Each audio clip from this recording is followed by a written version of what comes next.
हाय दोस्तों, full stack development using मर्न series में आपका स्वागत है। अब तक हम लोगों ने क्या किया कि अब तक हम लोगों ने जावास्क्रिप्ट का जो रिवीजन था, जो ECMAScript 6 नाम से आया था, उसकी कुछ चीज़ों को पढ़ा जो जरूरी थी नोड को पढ़ने के लिए।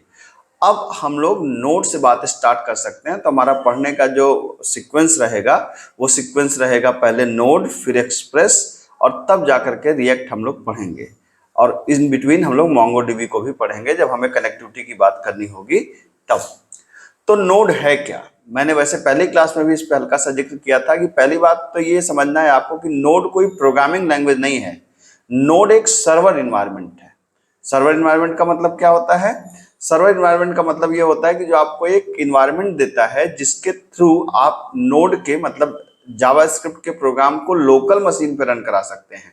वैसे तो जावास्क्रिप्ट का प्रोग्राम आप कहाँ पे रन कराते थे? ब्राउजर पे रन कराते थे, लेकिन आप लोकल जावास्क्रिप्ट के प्रोग्राम को आप लोकल मशीन पे मतलब कमांड प्रॉम्प्ट से रन करा सकते हैं। अगर आपको सबसे पहला तो ये करना है, जैसे आपने इसको CMD खोला और CMD को ओपन करने के बाद यहाँ पर आप क्या कर सकते हैं, यहाँ पे सबसे पहले आप देखिए नोड और वर्जन करके यहाँ पर आप ऐसे टाइप करिए। अगर ये आप में दिख रहा है, ठीक है, सॉरी, नोड और 2 बार वर्जन करके टाइप करिए। तो डैश डैश वर्जन हमने किया तो वर्जन 18.16 समथिंग मेरे में दिख रहा है। तो इसका मतलब है कि नोड मेरे सिस्टम में इंस्टॉल्ड है।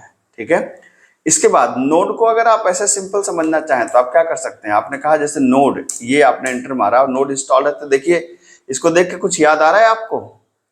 ये बिल्कुल वैसे ही है जैसे जावा का, जैसे पाइथन का आइडियली होता है। जैसे यहाँ पे आपने कुछ भी प्रिंट करना चाहे तो console.log, हमने कहा हेलो, ये हेलो प्रिंट हो गया। मैंने कहा a इक्वल टू, या मैंने कहा let a is equal to 10, let b equal to 20 and let c is equal to a plus b। और मैंने कहा कंसोल डॉट लॉग मैंने सी को प्रिंट करा दिया। ये देखिए 30 आ गया आपके पास। तो अगर पाइथन के आइडियली की तरह अगर 1 बाय 1 स्टेप बाय स्टेप आपको प्रोग्राम्स को रन कराना हो तो आप ऐसे इस्तेमाल कर सकते हैं। मतलब ये नोड का जो इन्वायरमेंट है, ये नोड का इन्वायरमेंट आइडियली की तरह काम करता है अगर आप एक एक स्टेटमेंट को रन कराना चाहते हैं तो। ठीक है, और क्या है नोड भाई? नोड एक सर्वर इन्वायरमेंट है। सर्वर इन्वायरमेंट मैंने आपको बताया कि एक इन्वायरमेंट देता है जिसके थ्रू आप जावास्क्रिप्ट के प्रोग्राम को रन करा सकते हैं, एक सर्वर बना सकते हैं।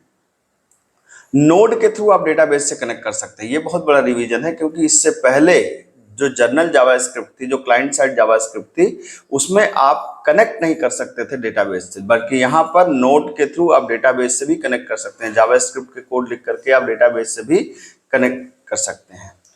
नोड में सारे सिंटैक्स जावास्क्रिप्ट के हैं, थोड़े मोड़े कुछ अलग है, ज्यादातर जावास्क्रिप्ट से मिलता जुलता है, लेकिन फिर भी नोड के कुछ चीजें अलग हैं, जावास्क्रिप्ट की कुछ चीजें अलग हैं। नोड फ्री है, ओपन सोर्स है, इसको यूज करने के लिए किसी तरह की लाइसेंस की जरूरत नहीं है। और नोड यूज करता है क्रोम का V8 इंजन। V8 इंजन वो सबसे पहला इंजन है जो जावास्क्रिप्ट को सपोर्ट करता था। तो क्रोम से V8 इंजन को निकाल के लोकल मशीन पर उसको रख दिया गया, तो हमारा नोड इन्वायरमेंट तैयार हो गया।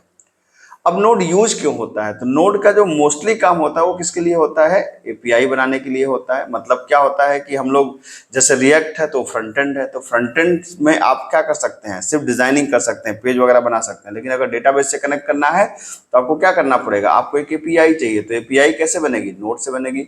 अच्छा, जब एपीआई बन जाएगी तो उसको चाहे आप वेब एप्लीकेशन पे यूज करिए, चाहे मोबाइल एप्लीकेशन पे यूज करिए, चाहे किसी और तरह के एप्लीकेशन पे यूज करिए, सारे एप्लीकेशन पे आप उसको यूज कर सकते हैं। नोड, जो भी जावास्क्रिप्ट, जो बंदा जावास्क्रिप्ट पढ़ा है वो आराम से नोड को समझ सकता है, क्योंकि जावास्क्रिप्ट का ही एक तरीके से एक्सटेंडेड फॉर्म है पूरा नोड। ठीक है, और जो इसकी एपीआईज हैं वो काफी फास्ट काम करती हैं। नोड को रिलीज किया गया था 27 मई 2009 को, और नोड लिखा गया है C++ और जावास्क्रिप्ट में। तो मैंने एक तो तरीका आपको ये बताया कि अगर आपको नोड को देखना है तो आप 1 बाय 1 कोड को चला सकते हैं। ठीक है, एक तरीका और है, कंट्रोल C को 2 बार प्रेस करिए तो आप इससे बाहर आ जाएंगे। जैसे मैंने क्या किया था, मैंने एक फोल्डर बना लिया था my.js नाम से, तो cd my.js, और नोड के प्रोग्राम को रन कराने के लिए अगर विजुअल स्टूडियो कोड आपके सिस्टम में है तो आप कोड डॉट करिए। अब तक आप वैसे करते हुए आए हैं। तो इसका मतलब ये हुआ कि अगर किसी भी नोड के प्रोग्राम को रन कराना है तो आपको क्या करना पड़ेगा? आपको यहाँ पर एक फाइल बनानी पड़ेगी .js नाम से। ये फाइल आपकी बन गई, ठीक है। और उस फाइल के अंदर जो भी आप कोड लिखना चाहें, आपको पता ही है कि आपने कहा कि भाई A10 लेट B20 और let C is equal to A+B और console.log आप क्या कर सकते हैं, sum is equal to +C। मैंने आपको बताया भी था कि नोड एक बिल्कुल नॉर्मल, जैसे C पढ़ते हैं आप, जावा पढ़ते हैं आप, पाइथन पढ़ते हैं, उसी तरीके से आप इस पर प्रोग्राम लिख सकते हैं और रन कराने के लिए नोड और test.js आप कर सकते हैं, ये आपका रन हो जाएगा, ठीक है। तो नोड बेसिकली एक इन्वायरमेंट देता है, इस बात को समझिएगा, ठीक है।